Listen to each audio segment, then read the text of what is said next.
یہ ایک ایسی کہانی ہے جو آپ کی سوچ اور زندگی دونوں ہی بدل سکتی ہے۔ ایک وقت کی بات ہے کہ ایک بادشاہ تھا۔ اس نے اپنے شہر میں نہایت ہی خوبصورت مسجد تعمیر کروائی۔ مسجد کی تعمیر مکمل ہونے کے بعد بادشاہ کی بیٹی نے خواہش ظاہر کی کہ جب یہ خوبصورت مسجد بن جائے گی تو وہ وہاں جا کر 2 نفل ادا کرے گی۔ مسجد کی تعمیر مکمل ہونے پر شہزادی اپنی خواہش کی تکمیل کرنے کے لیے مسجد میں تشریف لے گئی اور 2 نفل ادا کرنے لگی۔ اس وقت تمام مزدور جا چکے تھے، بس ایک نوجوان مزدور اکیلا بچا تھا جو اپنا کام سمیٹ رہا تھا۔ اس نے شہزادی کو نماز پڑھتے ہوئے دیکھا۔ شہزادی کے سجدوں کا وہاں منظر اسے بہت خوبصورت لگا اور اس کے دل پر گہرے اثر چھوڑ گیا۔ کام ختم کرنے کے بعد وہ مزدور گھر لوٹا، لیکن شہزادی کے نماز پڑھنے کا منظر اس کی آنکھوں سے ہٹ ہی نہیں رہا تھا۔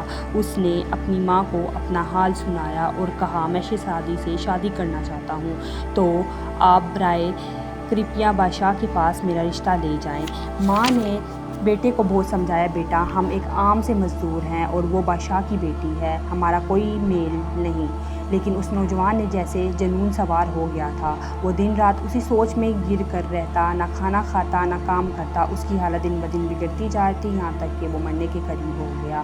بیٹے کی یہ حالت دیکھ کر ماں بہت پریشان ہوئی، مجبوراً بادشاہ کے پاس پہنچی تو اس کے بادشاہ کو اپنے بیٹے کی ساری کہانی سنائی۔ بادشاہ نے بڑے تحمل سے اس کی بات سنی اور کہا، اگر آپ کا بیٹا 40 دن تمام لوگوں کے جانے کے بعد قیام کرے تو میں اس کی شادی اپنی بیٹی سے کروا دوں گا۔ اور بعد میں بادشاہ نے یہ بھی کہا کہ اس کی نگرانی کی جائے، اگر وہ وہاں ایک رات بھی نہ آیا تو یہ ہرگز رشتہ نہیں ہو پائے گا۔ ماں نے گھر آ کر بیٹے کو بادشاہ کی شرط بتائی تو وہاں نوجوان فوراً تیار ہو گیا۔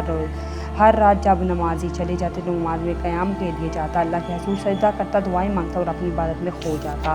1-2 دن کرتے کرتے 40 راتیں گزر گئی، لیکن نوجوان بادشاہ کے پاس نہیں گیا، بلکہ وہ کئی اور راتیں بھی مسجد میں بتاتا رہا۔ جب کافی دن گزر گئے تو وہ نوجوان بادشاہ کے پاس نہیں آیا تو بادشاہ نے اسے اپنے محل میں بلایا۔ بادشاہ نے اس سے پوچھا، کیا تم نے میری شرط پوری کی؟ جوان مزدور نے کہا، جی حضور، میں نے آپ کی شرط پوری کی۔ بادشاہ نے خوش ہو کر، میں تم سے بہت خوش ہوں اور اب تمہاری شادی اپنی بیٹی سے کروانے کے لیے تیار ہوں۔ لیکن یہ سن کر مزدور مسکرایا اور بولا، بادشاہ سلامت، میں اب رشتے کے لیے تیار نہیں ہوں۔ بادشاہ حیران ہو کر بولا، کیا مطلب، تم اس کے بنا زندہ نہیں رہ سکتے تھے؟ تو اس نوجوان نے بڑے سکون سے جواب دیا، آپ نے میرے اوپر بہت بڑا احسان کیا ہے۔ آپ نے 40 راتیں مجھے مسجد میں قیام کرنے کا حکم دیا تھا تو میرا مقصد کچھ اور تھا، لیکن ان راتوں میں سجدوں کے دوران مجھے جو سکون ملا اس کے مقابلے دنیا کی کسی بھی چیز کے ساتھ نہیں کر سکتا مقابلہ۔ مجھے پتہ چلا کیا میری محبت آپ کی بیٹی سے نہیں بلکہ اس منظر سے تھی جب وہ اپنے رب کے حضور سجدہ کر رہی تھی، اور اب مجھے جو مل گیا ہے وہ سب سے بڑھ کر ہے۔ یہ کہہ کر وہ نوجوان سکون اور اطمینان کے ساتھ وہاں سے چلا گیا۔